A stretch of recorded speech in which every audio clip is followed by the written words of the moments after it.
In a sea of little compact cars that always seem to try and look like more than they are, the Jetta is a refreshing departure. It's austere, it's German, it's solid, but it's not fancy and glitzy. We're going to prove it now as we drive the 2014 Jetta SE with an all-new motor and check the tech.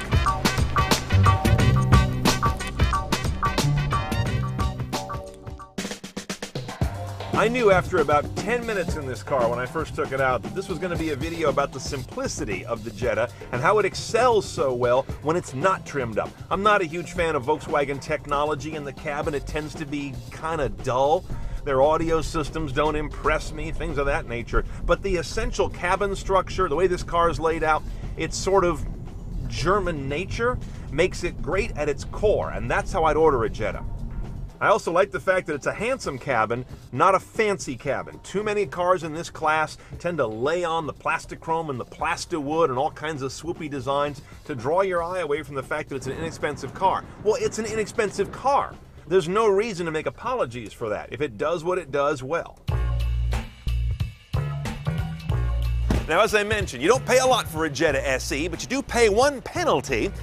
It doesn't look like much. There's not much trim at this trim level. It looks like just one big blob of paint on wheels. If you go a little higher in their hierarchy, you do pick up things like fog lights that do wonders for the face, and you can option this guy up with a simple little trim spoiler on the trunk lid. Sounds silly, but it does wonders for that sad little rump.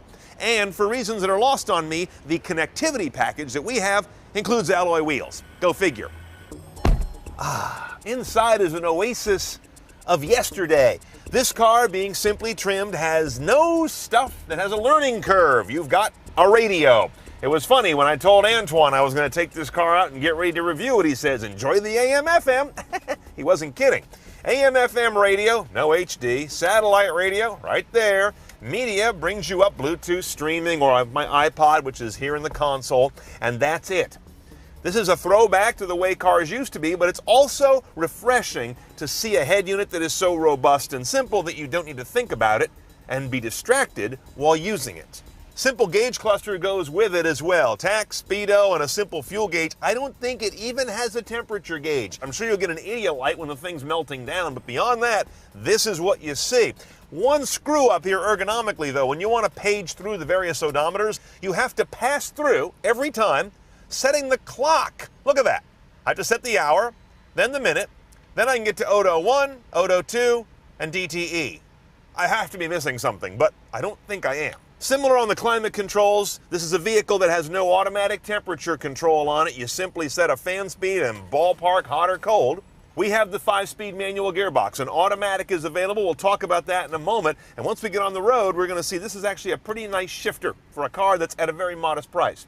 The bigger theme on this vehicle, aside from its simplicity, is that it's got a nice clean design in here. Everything is very direct. That may be surprising to you because normally when I get a VW head unit that has navigation, I'm going the other way. It's not direct. It's poorly designed. It's just plain ugly. This is actually the way VW head units do best. Now, where this car gets its with connectivity label is largely these buttons up here. I, wrench, and SOS. This is kind of an OnStar rig, to be honest, not much more than that. It's not like a Lexus Inform or something where you get this whole concierge thing where they're going to, find you theater tickets or a movie recommendation. Instead, this is relatively sort of survivalist type stuff. They can tell you where your car is, unlock the doors, send emergency roadside assistance, or you can push the red button if you're in a real panic situation.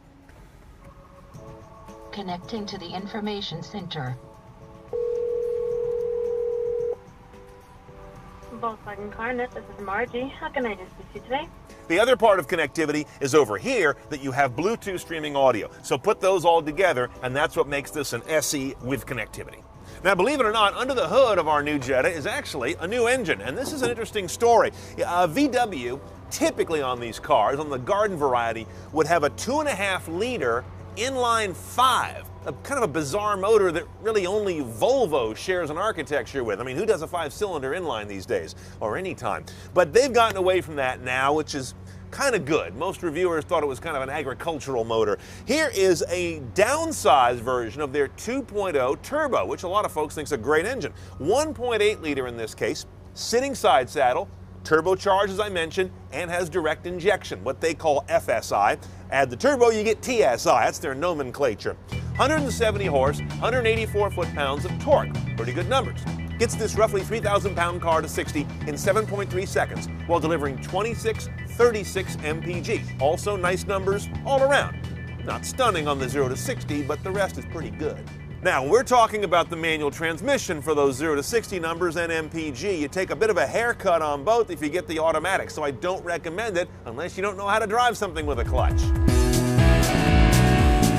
Okay, now underway, this car's got an interesting power curve. When I get started, I'm gonna feel it like I do with every gear change. You start off with an initial dead spot. The initial tip in is there because the turbo's got to spool up. They've not ironed that out like you might find on a much pricier car. But once you get past the initial spool up, and like I say, it's in almost every gear or transition, you gotta bring it up. But then you get this nice long fat band of power that I really enjoy driving. So it's a trade-off, and certainly part of the low displacement and high fuel economy of this engine. The transmission and clutch engagement is quite good. It's a little bit vague on the gate. The gears are very close together, sort of left to right. I'd like a little better spacing there, but that makes for a nice short throw, at least laterally. Overall, it's a nice gearbox combination and nice clutch feel. The ride quality is really good in this car. It is not harsh, but it's also not sloppy. It's biased a little bit more toward comfort than the other Jettas higher up that have a sports suspension, but I can live with this suspension all day long. This is a really nice bias for everyday driving. And the engine note is very smooth. It's what you're not hearing in this video right now is any kind of a coffee grinder with nuts and bolts thrown in it sound that I hear on a lot of cheap cars. This one's really smoothed out, better than that last 2.5 liter 5, which had some discordant notes to it. All in all, what you're finding in this car is a very nice demi-German driving experience. This is what Volkswagen used to do so well and is doing well again. Now, if you're looking for the sporty kind of VW that you had when you had your 80s Rabbit, that's not here. Remember, they are chasing the market that is owned by Civic, by Focus, by the Hyundai products and Kias and many others that are going after a mainstream driver. So they've sort of defanged some of the handling in bias of comfort. Okay, let's price our Jetta SE. Not bottom of the line, but close to it. It's going to run you about $19,700 out the door with destination. If you want to have an automatic, the 6-speed Tiptronics available for $1,100, I wouldn't do it. Then you've got another $1,500 or so that adds the connectivity trim level here and, incongruously, alloy wheels. So about $21,200 all in for this guy, and that's CNET style, but not really, because you can't load up more tech options on an SE. You've got to go buy a higher trim level car.